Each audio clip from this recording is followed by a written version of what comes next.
दोस्तों, जब हम कोई कार्य शुरू करते हैं तो हमारे मन में ये द्वंद्व रहता है कि हम सफल होंगे या नहीं होंगे। उसके लिए हम बहुत सारे उपाय करते हैं, बहुत सारे विधि विधान करते हैं ये जानने के लिए, पंडित जी के पास इधर उधर। लेकिन मैं आपके पास एक बहुत ही अच्छी चीज़ लेके आया हूँ जो रिसर्च पे आधारित है। उसके उस विधि को अपना के आप यह समझ सकते हैं कि मैं जो कार्य लिया हूँ या जो कार्य कर रहा हूँ इसमें सफल होऊंगा या नहीं होऊंगा। इसमें आपको करना क्या है, खुद अपने आप का आकलन करना है कि हम ये चीज़ें हमारे अंदर हैं या नहीं। अगर हैं तो आप सक्सेस हो सकते हैं, अगर नहीं है तो नहीं हो सकते हैं। एक रिसर्च हुआ था कि जितने भी सफल व्यक्ति हैं उनमें कौन से ऐसे गुण थे जो कॉमन थे। तो उसमें 5 ऐसे चीज मिले जो सब में कॉमन पाए गए, और ये मूलभूत आवश्यकताएं हैं किसी भी कार्य में सफल होने के लिए। तो पहली जो शर्त है मैं आपको बताता हूं, जुनून। अगर आपके अंदर जुनून, आपकी इच्छा प्रबल है तो आप कोई भी कार्य करें उसमें सफलता मिलेगी। अब ये कैसे पहचाने कि हमारे अंदर जुनून है या नहीं, इसको एक छोटा सा उदाहरण ले लो। एक बच्चा है, खेलने जाता है, जब भी आप बुलाने जाते हो तो वो कहता नहीं अभी खेलने दो, इसका मतलब वो अभी थका नहीं हुआ है। दूसरा, वो बच्चे के अंदर जुनून है, खेलने का जुनून है, इसलिए वो थका नहीं है। दूसरा, आप डॉक्टर को ले लो, दिन भर में 5-6 ऑपरेशन करता है फिर भी थकता नहीं है, क्योंकि उसका वो आदत है, उसके अंदर जुनून है कि लोगों की सेवा करने का भाव है। तीसरा, आप एक स्पीकर को ले लो जो बोलता है, अच्छा वक्ता है, जब माइक पकड़ लेगा तो माइक देने का नाम ही नहीं लेगा। क्यों? कि उसके अंदर जुनून है, बोलने का जुनून।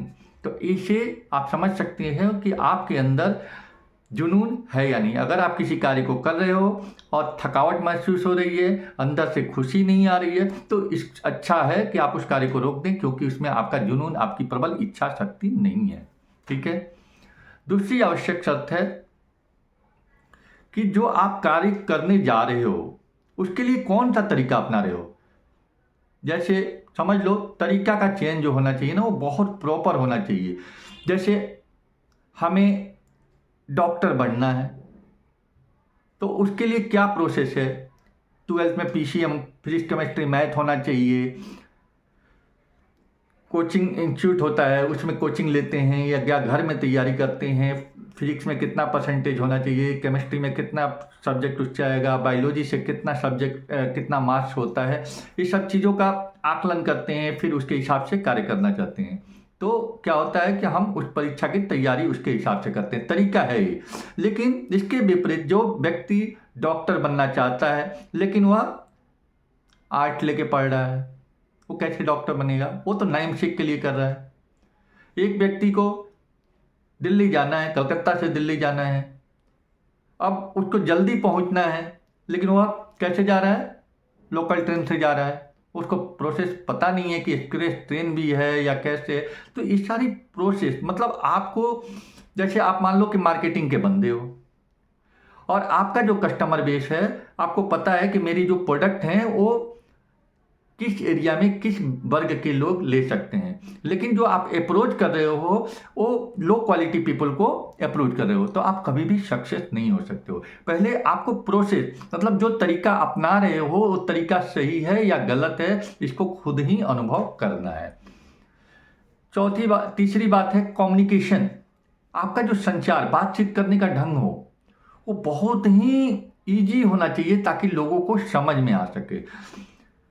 आप कोई बात सब कुछ जानते हो लेकिन बोल नहीं पा रहे हो तो आप सफलता नहीं प्राप्त। इसको ऐसे समझो, एक बच्चा है, बहुत ही अच्छा पढ़ने में है, लेकिन क्लास टीचर जब पूछता है तो वहां पे वो अपनी बात को रख नहीं पाता है, तो वो व्यक्ति को कैसे सफल माने? तो कम्युनिकेशन स्किल जो होनी चाहिए, कम शब्दों में आप अपनी बातों को लोगों तक पहुंचा सके।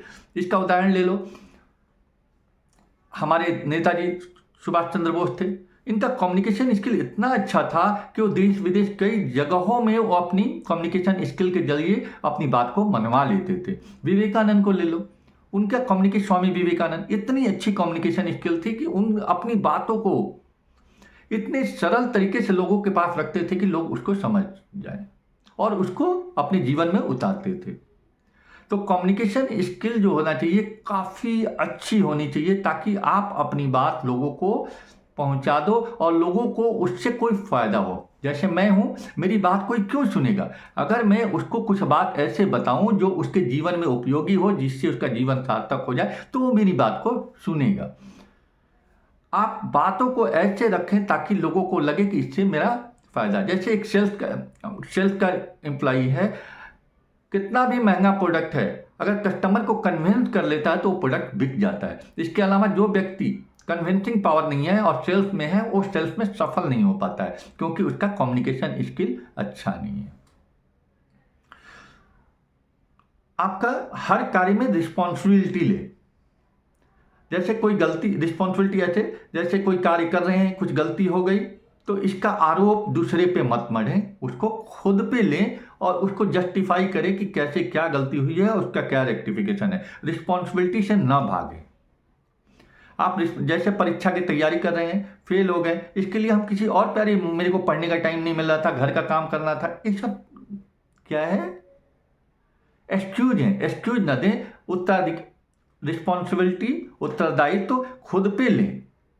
आप सेल्स के बंदे हो, आपको काम करना, मैं कहाँ पे क्या गलती हो गई, उसके लिए आप मैनेजमेंट को दोषी नहीं कर सकते हो। आपको खुद डिसाइड करना है, रिस्पॉन्सिबिलिटी लेनी है, कहीं ना कहीं हमसे गलती हुई है जिससे मेरा सेल्स टारगेट और मेरा अचीव नहीं हुआ है। तो हर व्यक्ति जो होता है ना, सफल व्यक्ति, उसके अंदर ये सारे गुण होते हैं। पांचवा जो होता है टीम बिल्डिंग। टीम बिल्डिंग हर जगह आवश्यक है। कौन सा व्यक्ति कहाँ पे रहेगा, कौन सा कार्य करेगा, इसका सही नेतृत्व देना बहुत ही आवश्यक है। अगर अच्छी टीम है तो आपका कार्य अपने आप हो जाता है। देखिए, छोटी मोटी सफलताएं या बड़ी सफलताएं अकेले नहीं मिलती है, उसमें बहुत सारे लोगों का योगदान होता है। पढ़ाई में भी स्टूडेंट टीम बनाते हैं, नौकरी में भी टीम होती है, पॉलिटिक्स में भी टीम होती है। बिना टीम के कोई भी कार्य नहीं हो सकता है। तो मैंने आपको ये 5 आवश्यक शर्तें बताई हैं, जो कि आप अपने आप को जस्टिफाई कर सकते हो। आप खुद ही आकलन कर सकते हो कि मैं जो कार्य लिया हूं इसमें सफल होऊंगा या नहीं होऊंगा।